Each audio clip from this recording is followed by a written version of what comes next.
Langsung aja buat teknis dari praktikum nanti untuk luasnya. Itu kan kemarin kakak udah ngasih ya dari lembar kertas itu. Nanti eh, perlakuannya itu dibagi dua kloter, sesi satu sama sesi dua. Dan satu sesi itu kebagian dua materi. Jadi ada yang dapat materi OPM, ada yang dapat yang sulfa. Nah, untuk yang sulfa itu kalian tidak perlu membuat pembakuan lagi. Catat, tidak perlu membuat pembakuan lagi. Terus kalian juga tidak perlu menghitung MnANO2-nya. Tidak perlu menghitung MnANO2-nya. Tapi langsung hitung rumusnya yang buat nentuin C trooper itu. Itu untuk yang sulfadiazin. Ya, jadi kalian tidak perlu menghitung MnANO2-nya. Langsung menghitung C troopernya. Dan untuk perhitungan kadar itu tidak perlu dihitung oleh kalian. Nanti sama kakak dihitungnya. Kayak kemarin, kalau misalkan hasil kaliannya mendekati, ya kayak kalian dapat tambahan tuh udah bagus. Walaupun kalian hasilnya jauh, misalnya, itu kalian tetap dapat, kalau perhitungannya benar perhitungannya cari hitungnya benar. Itu kalian udah dapat nilai kok buat perhitungannya. Kalau misalkan kalian mendekati banget, itu dapat plus, kayak plus 5, gitu. Kayak plus 10 kalau dekat banget, kayak gitu.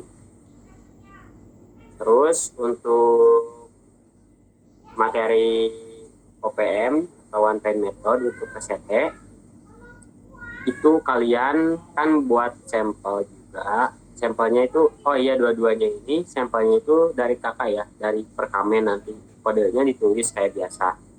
Nah, untuk di OPM ini yang PCT, nanti kalian disediain labu untuk membuat pembanding yang ada di lab itu yang 1000 ppm. Kalian bebas nanti mau diencerin ke berapa. Kalau misalnya mau kayak praktikum yang ke 50 ppm yang kemarin, kan kalian hasilnya mendekati tuh yang 50 ppm yang siapa gitu. Hasilnya kan sampai 90% tuh ya. Nah, boleh kalau misalkan mau diencerin ke 50 ppm. Tapi diencerinnya dari ke 100, habis ke 100 baru ke 50 ppm. Kayak gitu untuk yang OPM.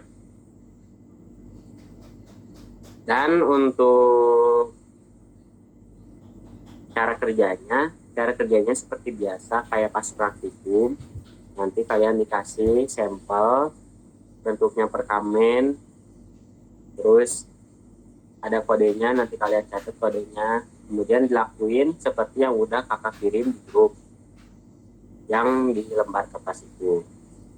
Untuk perhitungan, kalian jangan lupa untuk satuannya. Kalau misalkan di rumusnya harus pakai liter, itu tulisnya pakai liter, jangan kayak pas UTS kalian malah masukinnya mili. Ingat itu, jangan sampai ketuker ya. Terus untuk EP-nya, kalau ada satu kali pengenceran terus di pipetnya 10, berarti EP-nya berapa? Kalau dalam labu 100 ya berarti 10. Kalau dalam labu 50 berarti tinggal dibagi aja 5 gitu EP-nya. Kalau misalkan ngikutin yang cara kerja di luar, itu EP-nya 10 karena satu kali pengenceran aja buat yang sampel. Enggak.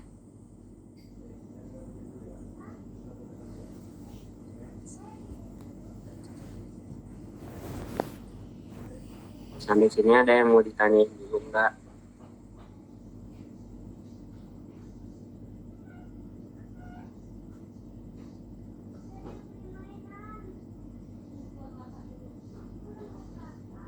Sembari dilihat ya yang kemarin apa bagi. Kalau mau ada yang bertanya boleh silahkan. Kakak, Ya, kenapa? kakak berarti nanti itu kalau yang pembandingnya itu yang dicek yang di spektro itu dia yang kita buat itu ya Kak. Misalnya kita mau buat yang 50 ppm berarti kita ngeceknya yang 50 itu ya Kak.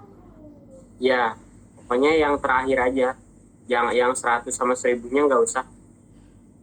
Yang 100-nya nggak usah. Yang terakhir aja, yang terakhir misalkan mau dibuat 50, berarti kan diencerin dulu ke 100, habis dari 100 ke 50. Nah, yang 50-nya aja. Yang 100-nya nggak usah. Berarti ngecek itu dua ya Kak, yang sampel sama yang pembanding satu, jadi dua kali ngecek di spektro. Ya, ya kayak gitu. Ntar Oke Kak. dibandingin buat hitungannya. Ya gitu. Oke Kak, makasih. Udah lagi yang mau bertanya?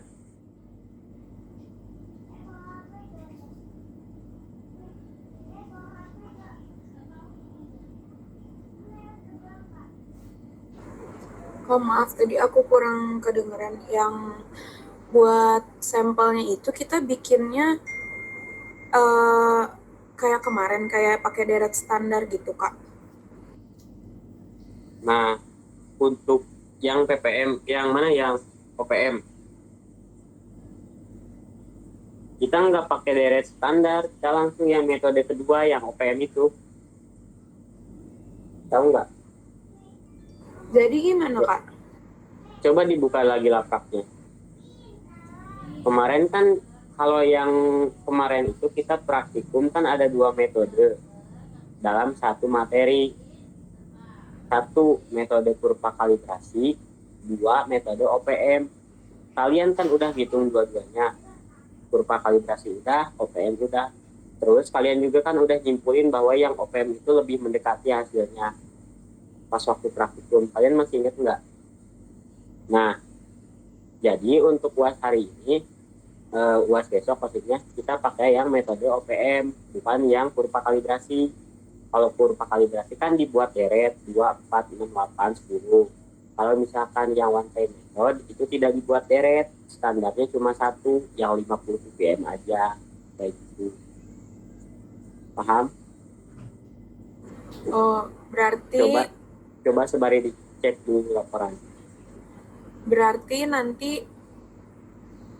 Kak, ini ya konfirmasi ya. Kan berarti nanti udah kita tuh berarti bikin yang 50 aja, terus udah pakai itu aja gitu, Kak. Satu doang berarti. Sama sampelnya.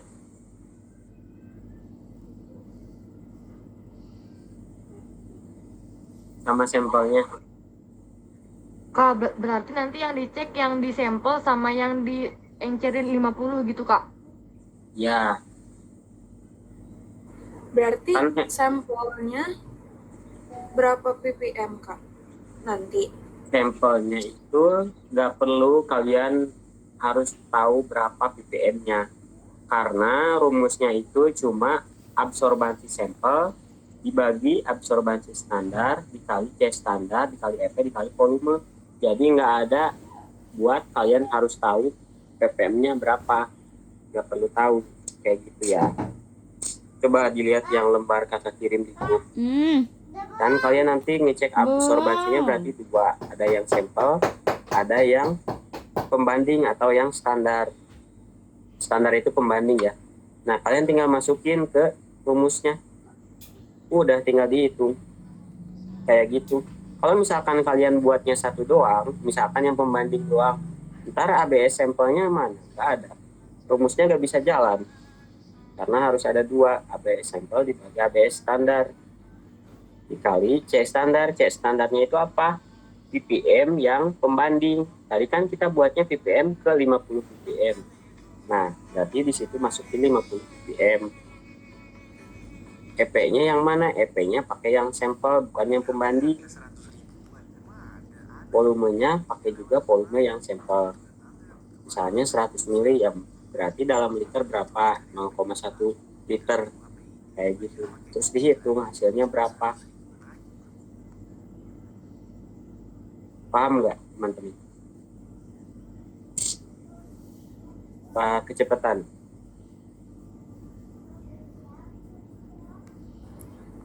Kok berarti yang 100 ppm-nya udah ada? Gak usah bikin. Yang udah ada itu yang 1000 ppm. Yang Oh, 100-nya berarti bikinnya belum 2. ada. Bikin 100, abis diencerin, bikin 100, terus diencerin lagi, bikin 50 gitu. Tapi kan kakak tadi nggak ngebuat preparasi ya buat kelas kalian atau buat kelas semuanya gitu. Nanti kalau misalkan di sana udah ada yang 100, berarti kalian nggak usah bikin lagi yang 100. Kalau misalkan nggak ada, ya buat lagi ke 100. Kalau misalnya nih malas bikin yang 100, mau yang ke 50 aja, ya udah berarti tinggal hitung dari 1000 ppm ke 50 kayak gimana. Gitu. Bisa kan kalian pilih mana? Bisa. Review lagi dong Kak. Kenapa? Apa?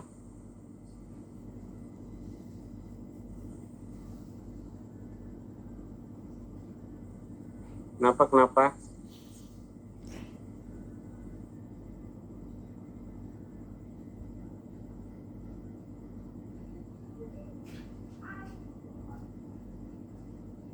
Kak, mau tanya deh, untuk ujian ini berarti cuma perhitungan aja kan, nggak ada mini laporan?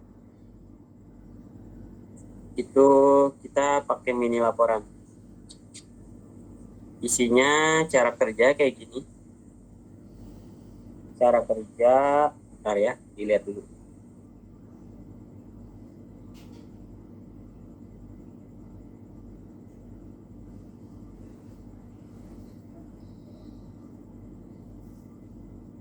Nah, untuk ini kan kemarin udah dikasih ya sama Kak BCA-nya.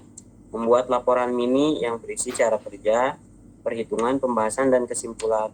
Cara kerjanya kan udah kakak kasih, kalian tinggal buat sendiri kayak gimana, hafalin aja. Perhitungannya udah dikasih rumusnya juga, tanpa kalian harus nyari-nyari sendiri. Pembahasannya kalian bahas aja, pembahasannya kayak gimana, dan kesimpulannya itu kayak gimana menurut kalian. Kayak gitu doang sih, nggak ada dasar teori atau apapun. Nah, untuk perhitungannya kalian harus benar juga ngitungnya. Kalau misalkan ada pengenceran, masukin juga perhitungan pinipananya.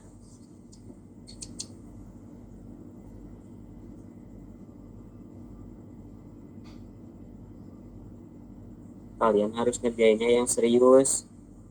Kalau misalkan waktu UTS kecil, minimal sekarang harus bagus. Tulisannya rapi, kebaca. Sama yaitu harus teliti lagi buat perhitungannya, karena kemarin banyak yang ngaco, harusnya mili malah dimasukin, harusnya liter malah dimasukin mili kayak gitu, atau yang dikali malah ditambah. Harus teliti di situ. Kalian coba aja ngitung sendiri, kan rumusnya udah kakak kasih tuh, kalian coba ngitung sendiri di rumah atau di kosan, ngitung kayak gimana, biar nanti pas di lab itu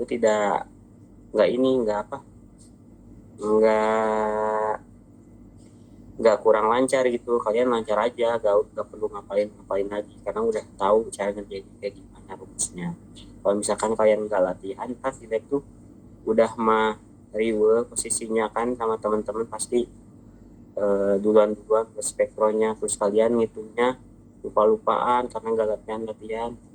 Takutnya ntar salah lagi kayak kemarin, nggak fokus.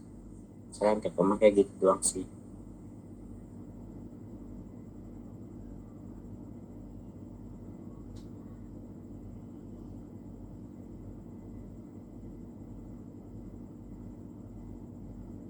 Kalau dibanding yang kemarin, ini cara kerjanya lebih sedikit, jadi kalian kemungkinan hafal. Berarti kita gak usah pakai kalkulator ya Kak, yang masukin data itu. Gak usah berarti ya? Gak ada perhitungan kayak gitu. Nanti Oke. kalian cuma bawa kalkulator buat ngitungnya itu yang musik. Sekali lagi, untuk persen kadar tidak perlu kalian hitung, terus molaritas NaNO2 kalian tidak perlu hitung, nanti dikasih nilainya. Terus pembakuan NaNO2 kalian tidak perlu buat untuk yang sulfadiazid. Untuk yang OPM tidak perlu buat persen kadar doang untuk yang OPM.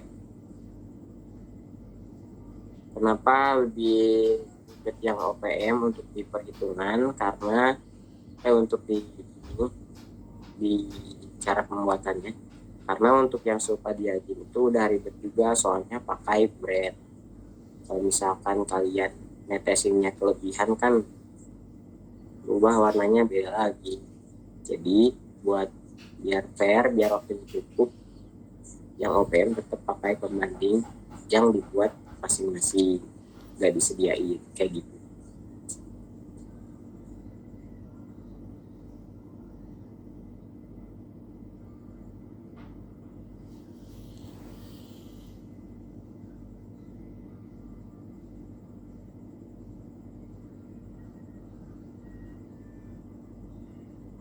Kak, ada remedi nggak, Kak? Untuk remed sih belum ada info ya. Cuma kalau misalkan ada remed ya paling setelah semuanya disatuin, misalkan nilainya jelek ya mungkin remed. Tapi sebisa mungkin sih harusnya pada lulus ya. Harusnya. Tapi nantilah kakak bantuin dikit-dikit. Oke, Kak. Kak, ambil berapa angka di belakang koma, Kak? Ambil 4 aja.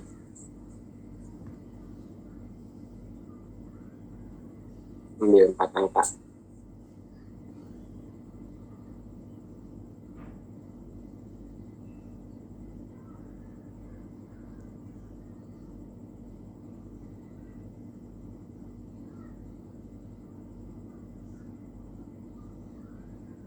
Kak, berarti yang sulfadiazid itu cuma ngitung yang C terukur ya, Kak? Iya, betul. Cuma ngitung itu doang.